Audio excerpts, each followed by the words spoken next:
Yeah, I think we're going to hear this concept of digital sovereignty a lot in the coming months. It is something that Academic Agent was very proud of when the United Kingdom created Ofcom to verify if the citizens are over the age of 16 to use social media. I, for one, am not happy about it. Whenever I hear a concept, I don't think about it from a moral perspective or from a geopolitical perspective. I think about it, how exactly does it benefit me? Does it make my life better or not? If the answer is no, then I don't support it. If the answer is yes, then obviously I try to back it. In the case of digital sovereignty, two words that haven't been used for 2 decades, it's not a good thing. What digital sovereignty means, it means destroying the World Wide Web. It's called the World Wide Web because it was for everyone. You could have a person from Germany go onto the American internet and talk to people there. You could have people from Brazil talk to people from Somalia. Like, there was absolutely nothing wrong with this. It doesn't make your life any worse. It makes the life of politicians problematic. It's very problematic when you want to win elections and you're doing bad governance and then people try to hold you accountable.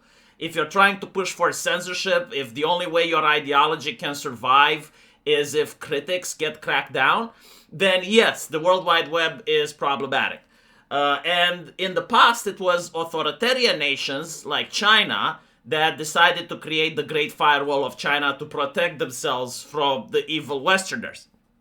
Now, apparently, the European Union wants to build the firewall of Europe in order to protect themselves from the evil Americans and also to protect themselves from their own people. So the question is, why do they view America to be the dominant of cyberspace? Why is it that U.S. companies dominate over 70 to 80% of the cyberspace? There's two main reasons of it. Both of them are due to the European Union's incompetence. The first one is, well, let's think about the average user. What do they want to use, right? Do they want to be censored? Do they want to go on social media on fear that anything they type could get a knock on the door? Like, they can share a racist meme or they can share a joke, and all of a sudden you have like a police officer knocking. This happens in Germany. Like, in Germany, there have been people that called the politicians from the Green Party fat, and because they called their own politicians fat, the police came knocking, right? Do people want that? Like, of course not. You know, people don't want to be debanked. People don't want to lose their job over stuff they say online. And so they don't want to use social media that has censorship. The United States, with its own social media that does have censorship, is still miles better than anything that the European Union would create. In fact, most people do notice that during the Jack Dorsey era, the reason the European Union wasn't concerned about digital sovereignty was specifically because they were working hand in hand with the Democrat Party to censor the internet. And this caused a lot of problems. Like, a lot of people were upset. And the European Union was promoting fact checkers and, like, basically, quote unquote, the science, which is now the official government position. And if you disagree, you're a conspiracy theorist. And this caused a lot of resentment, to the point that when elections came, people voted for Donald Trump specifically to sever this connection between the European Union and the United States censorship industrial complex. And once Elon Musk got over Twitter, you can notice that it's not the hellscape that the European Union said. Like, according to them, if you listen to the media, when Elon Musk fired over 90% of people at Twitter, the website should have stopped working, everyone should have moved over to Blue Sky, and things would have just resumed the way they were, because people don't actually want freedom. But that's not the case. Twitter is still one of the most popular platforms online, right? So individuals gravitate towards free speech. They don't want censorship. So the European Union promoting censorship means that they cannot have social media websites that are appealing. They can't offer anything better to the market. The other problem that the European Union is doing is regulations. Like, they have two things, which makes it almost impossible for anyone with money to want to do business in the EU. One of those things is called GDPR. The other one is called the Digital Service Act. So if you look at GDPR, it's the data protection racket that they have. It started with Cambridge Analytica. It was pioneered by the British, and it has to do with Trump winning elections. Apparently, when Trump campaigned, he did something very similar to what Obama did. He hired a consultant company, which was Cambridge Analytica, and they went on Facebook, and they basically saw what people like. So they had the system, a crawler. They would go through accounts. They would see, okay, well, this person is a right-winger. They have American flags. They posted themselves with a MAGA hat. They're from the U.S. Let's look at the things that they like. And he looked at, what a person actually clicked the thumbs up on. And back then on Facebook, you could actually see a list. And it's like, okay, so they like borders. They like nationalism. They don't hate gay people as much as we thought. Right? Because like back then, it was considered that Democrats are for gay marriage. Republicans are with Jesus and they can't stand gay people. Cambridge Analytica told Trump, look, don't be too hard on gay people, because like people aren't like the new generation of individuals aren't like the previous one. And that's when you saw Donald Trump with the LGBT flag, saying that yes, gays are Americans as well. He used the knowledge from Cambridge Analytica to actually know what the voter want, and he made this campaign to please the voters. The European Union called this populism, and they were horrified over the fact that Facebook betrayed them. Like, they gave the information to the enemy. And so that's when they started creating GDPR. So what is GDPR? Well, apparently, it's supposed to protect your data. In reality, it doesn't. I'm pretty sure every single European's data is already on the dark web. Like, hacking exists, people's private information happens, corporations have found ways in order to harvest data from people with third-party sources. So it doesn't really do what it claims to do. But companies that do not comply with the regulations, they have to pay huge fines. And at this point, most governments in the European Union are addicted to GDPR because it's a really nice influx of cash from levying fines on companies that do not respect GDPR rules. Now, why is it very difficult for a company to actually respect these rules?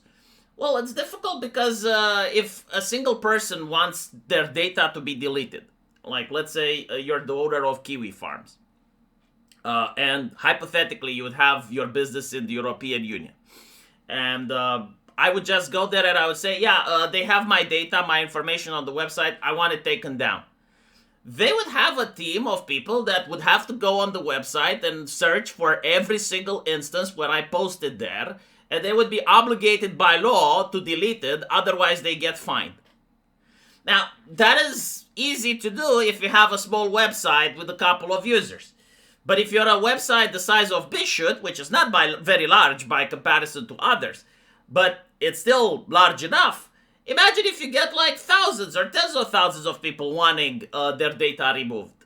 Like, the manpower alone would be insane, right? Like, hiring all these people costs money. And if you make a mistake, you have to pay fines. So it is crippling when it comes to costs. The only companies that can do it, and the reason they want it, is because it cracks down on competition. And companies like Facebook, Google, YouTube, they can just purchase servers in Europe. The data from Europe stays in Europe. And they can then, have the resources to actually hire people that... when it's a GDPR complaint, they can actually remove all of the information. But smaller companies cannot. And so social media, especially like from Silicon Valley, loves GDPR. Nation states love GDPR as well. Anyone else that wants a new Facebook or they want a new Twitter that's created in Europe is going to hate GDPR because they literally cannot afford to comply. The other thing is the Digital Service Act, which requires social media websites to delete stuff that's quote-unquote extremist content. And the European Union version of extremist content is very ambiguous, and it's pretty much if we consider it to be harmful, it doesn't have to be illegal. In many places, that's the law. And they want this to be deleted within a couple of hours since posted. if you have an AI system, if you have a business that's billions of dollars in net worth, yeah, sure, you can afford to do this. Again, like Facebook, YouTube, Twitter, they can do this. A new upstarting company like Parler cannot do this. And usually companies don't end up big overnight. Like they start small, they grow and they grow. And eventually they manage to become the size of Facebook, right? Like China has done it, Japan has some companies that are pretty big for their countries. Almost every nation on earth has its own social media websites and companies, except for the ones in the European Union and Third World. I mean, that is the problem of the EU. So, if we go back to the idea of digital sovereignty, can the European Union pull it off? I mean, I guess if it plays favorites, right, and it works like a racket, and they decide to apply the law for American companies, but look the other way when European companies are breaking GDPR violations and shit, okay, they can do that. If they outright try to ban American companies or make it very difficult for people to connect to them, then they would hope that people will use the alternative, but I think like people were more likely to use Chinese companies than to use European companies, and we saw that in the US when they banned TikTok. Like they didn't go to American alternatives, they went to Red Note, which was a Chinese communist app, and people were like, yeah, no, I'm going to give my data to China out of spite. They, like, when people don't believe that their own government has their best interests, they are more likely to betray that government and say, okay, so you're protecting my data. Well, I'm going to give my data to your political rival because I just want you to understand how much I hate you. And if you're confused by this, good. It means that I actually did the right choice. This is how Zoomers behaved when TikTok was banned in the US. And this is probably how people will behave in Europe if they decide to actually go forward and ban X, because they keep talking about it, right? I don't think like they will be that insane to try and ban social media, at least not in this year. But if it ever happens, right, like let's say the European Union would have its own infrastructure in place. They are talking about making a social media called W, and, you know, let's say they copy the American social media. People will not use it, even if all alternatives are banned. People would rather use the North Korean infrastructure at that point, because the general public do not feel unsafe on X. They do not feel unsafe on YouTube. They do not need something else. The only way the European Union could actually manage to compete is if they deregulate most of the social media websites, and they would allow actual people to innovate, create their own websites, and let the free market decide. And then maybe in 10, like 15 years, you may have something that European minds can create, and it would be popular. BitChute, for instance, was created in the UK. They had to leave because of the legislation and regulation that was hitting them. Telegram is another example. Like, they're trying to fuck with it. Why do people want to use Telegram? Because it offers something that American companies do not. You cannot just create something that's a copy of an American company, then try to ban or regulate the American company out of existence, hoping that people will use the slop you made. That's not how the free market works. So let me know what you guys think.